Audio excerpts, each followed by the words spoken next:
Hello, I saw your question on discussion board about 10.3, number 3. To test the null hypothesis that mu is 107 versus the alternative hypothesis that mu is not 107, so it's a two-tailed test. The sample size is 35.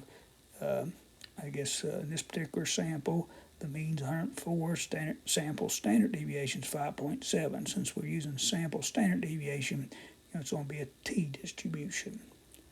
And you were asking about part D.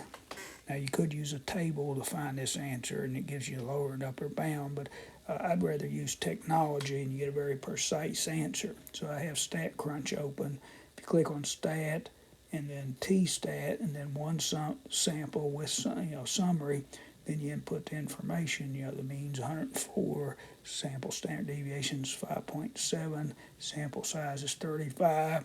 We're doing a hypothesis test where mu is 107. It's a two-tailed test. And when you click compute, you get this result here, which gives you a test statistic, which I see you have here, and it gives you a very exact value for p.